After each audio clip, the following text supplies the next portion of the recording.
सभी भक्तों और सखियों को जय जय श्री राधे। राधा वल्लभ श्री हरिवंश। तो भक्तों, मैं आशा करती हूँ आप सभी प्रसन्न होंगे और लाडली जू की सेवा में होंगे। और आज हम आपके लिए श्रीमद् राधा सुधा नदी के श्लोक लेकर आए हैं। श्लोक संख्या रहेगी 231 से 240 तक।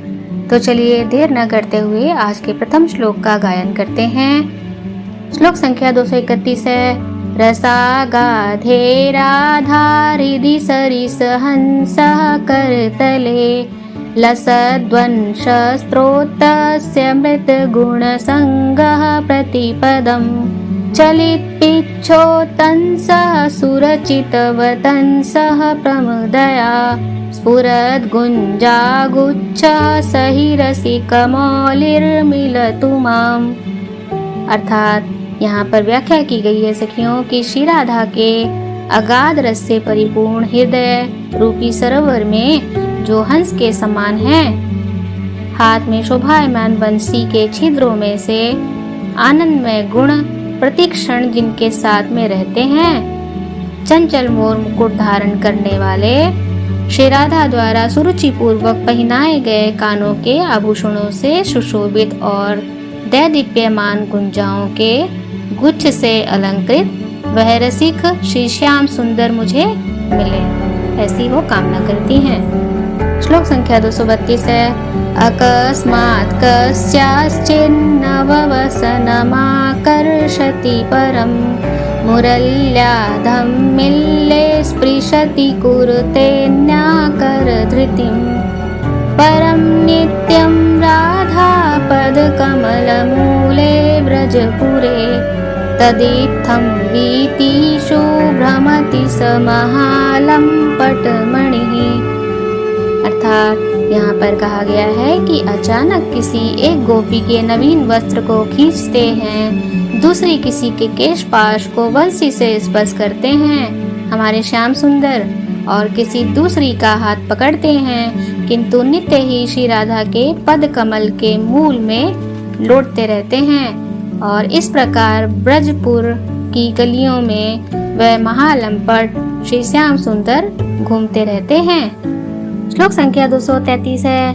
एकस्यारति चौर एव चकितं चान्यास्तनान्ते करं कृत्वा कर्षति वेणुनान्यसदृशौ धम्मिलमल्लिस्त्रिजम् धत्तेऽन्याभुजवल्लीमुत्पुलकितां सङ्केतयत् यन्यया राधायाः पदयोर्लुठत्यलममुं जाने महालंपटम्। अर्थात यहाँ पर ही सजनी जी कहती हैं कि किसी एक गोपी के साथ लुक छिप कर प्रेम करते हैं श्याम सुंदर, दूसरी के वक्षस्थल पर हाथ रखते हैं और किसी सुनैनी के केश पास में बंधी मल्ली की माला को वेणु से खींचते हैं, अन्य किसी की रोमांचित भुजदंड को भुजलता को पकड़ते हैं तथा किसी गोपी को संकेत द्वारा मिलने की जगह बताते हैं। हमारे श्याम सुंदर कितने नटखट हैं, किंतु श्री राधा के चरणों में केवल लौटते ही रहते हैं। इस महालंपट को तो मैं अच्छी तरह पहचानती हूँ। तो यहाँ पर ही सजनी जी श्री श्याम सुंदर के नटखट स्वभाव के बारे में वर्णन करती हैं, सखी भाव से हंसी ठिठोली करती हैं। श्लोक संख्या 234 है। प्रियांसे निक्षिप्तोत्पुलक भुजदण्डः क्वचिदपि भ्रमन् बिन्दारण्ये मदकलकरीन्द्राद्भुतगतिः निजां व्यञ्जन्यतद्भुत सुरतशिक्षां क्वचिदहो रहः कुञ्जे गुञ्जाध्वनितमधुपे क्रीडति हरिः। अर्थात यहाँ पर श्री राधा माधव के क्रीड़ा के बारे में चर्चा की गई है सखियों। और ही सजनी जी कहती हैं कि कभी तो प्रिया जी के कंधे पर रोमांचित भुजदंड को डाले मदोन्मत्त गजराज अर्थात हाथी की भांति अद्भुत गति से वृंदावन में घूमते फिरते हैं, और कभी अहो भ्रमरों के गुंजार से युक्त एकांत कुंज में अपनी विलक्षण प्रेम परिपाटी को प्रकट करते हुए श्रीहरि क्रीड़ा करते हैं। तो इस तरह से उनके रति विलास क्रीड़ाओं की चर्चा की गई है। सखियों, श्लोक संख्या 235 है। दूरे शिष्टादिवार्ता न कलयति मनांग नारदादि स्वभक्तान् श्रीदामाद्यै सुरधिर्भिर्न मिलति हरति स्नेहवृद्धिं स्वपित्रोः किन्तु प्रेमैकसीमां मधुररससुधा सिन्धुसारैरगाधां श्रीराधामेव जानन् मधुपतिर्निशं कुंज वीथिमुपास्ते।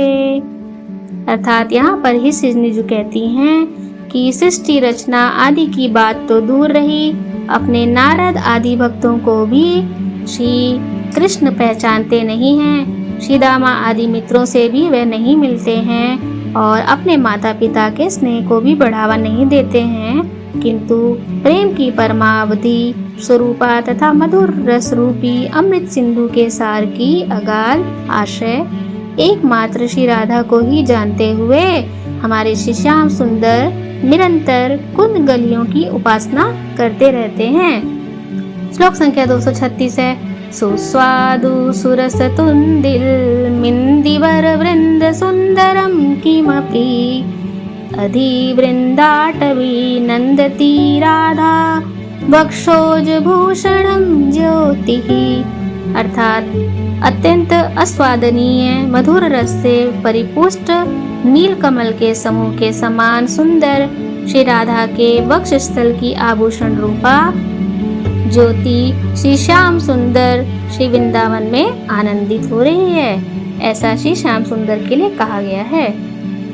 सखियों, श्लोक संख्या 237 है। कांति कापि परोज्वला नवमिल श्री चंद्रिकोद्भासिनी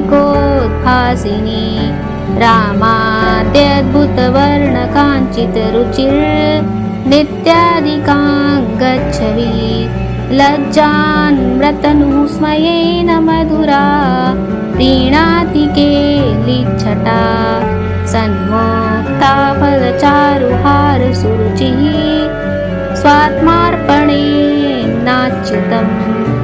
यहाँ पर ही सजनीजू हमारे श्री श्यामाजू के रूप लावण्य की चर्चा करती हैं और कहती हैं कि क्षण क्षण में नवीन बनने वाली शोभा से संपन्न चांदनी को जगमगा देने वाली हैं, अत्यंत अद्भुत रूप रंग वाली लक्ष्मी आदि रमणियां जिनकी कांति का पूजन करती हैं, जो नित्य अधिक विकसित होने वाली अंगों की छवि से युक्त हैं, जो लज्जा से झुकी हुई हैं, मुस्कान से मधुर बनी हुई हैं और विविध लीला विलासों की छटा से युक्त हैं, और जो शुभ्र मोतियों से रंचित मनोहर हार की सुंदर कांति से सुशोभित हैं। वह परम उज्ज्वल कांति श्री राधा अपना सर्वस्व अर्पण करके अपने प्राणनाथ को प्रसन्न कर रही हैं। सखियों, श्लोक संख्या 238 है। यन्नारदाशेज सुकरैगगम्यं वृन्दावने वज्जुलमञ्जुकुञ्जे तत्कृष्ण चेतो हरणैकविज्ञं रास्ति किंचित परमं रहस्यम्। अर्थात यहाँ पर ही सजनीजू कहती हैं कि जो नारद, ब्रह्मा, शंकर और शुक की भी पहुँच से परे हैं, वह श्री कृष्ण के हृदय को चुराने में एकमात्र कुशल परम रहस्य श्री राधा इस वृंदावन में अशोक वृक्ष की सुंदर कुंज में विराजमान है। सखियों, श्लोक संख्या 239 है। लक्ष्म्या यश्च न गोचरी भवति अन्नापुः सखा यः प्रभो संभाव्योऽपि विरञ्चि नारद शिव स्वायम्भुवार्दैर्नयः यो वृन्दावन नागरी पशुपति स्त्रीभावलभ्यः कथं राधा माधवयोर्ममास्तु सरहो दास्याधिकारोत्सवः। अर्थात इस श्लोक में हम श्री राधा रानी के महत्वता के बारे में वर्णन करेंगे। इस सजनीजू कहती हैं कि जो श्री लक्ष्मी को भी जिनका साक्षात्कार नहीं होता है, जिसे श्री दामा आदि सखागण भी प्राप्त नहीं कर सके, जो ब्रह्मा, नारद और शिव सनकादि के द्वारा भी कल्पनीय हैं और जो श्री वृंदावन की नागरी ललिता आदिकों के सखी भाव के द्वारा ही प्राप्त हो सकती हैं। ऐसी श्री राधा माधव के उस एकांत दासी का अधिकार मुझे कैसे मिले, ऐसी मैं कामना करती हूँ। सखियों, आज का आखिरी श्लोक है 240। उच्छिष्टामृत भुक्तवैव चरितं शृण्वंस्तवैव स्मरन् पादाम्भोजरजस्तवैव विचरन् कुञ्जास्तवैवालयान् गायन् दिव्यगुणास्तवैव रसदे पश्यस्तवैवाकृतिं श्रीराधे तनुवाङ्मनोभिर्मलैः सोहम तवैवाश्रितः। अर्थात यहाँ पर ही सजनीजू ने वर्णन किया है कि दास रस को प्रदान करने वाली हे श्री राधा, आपके ही अमृत तुल्य जूठन को ग्रहण करता हुआ मैं आपके चरित्रों को सुनता हुआ, आपके ही चरण कमलों की रज का ध्यान करता हुआ और आपके ही निवास स्थल कुंजों में विचरण करता हुआ मैं आपके ही दिव्य गुणों का गान करता हुआ और आपकी ही रूप और आकृति का दर्शन करता हुआ अपने निर्मल शरीर, वाणी और मन से आपके ही आश्रित हूँ, ऐसा वो वंदना करती हैं, प्रार्थना करती हैं। तो सखियों, आज हमने ये 10 श्लोकों का गायन संपन्न किया है। आपसे आशा है कि अधिक से अधिक भक्तों तक इसे आप शेयर करेंगे, नित्य ही इसका गायन और श्रवण करेंगे। तब तक जय जय श्री राधे। सभी अपना ख्याल रखें। आपसे आगे मिलते हैं अगले 10 श्लोकों के साथ। राधा वल्लभ श्री हरि।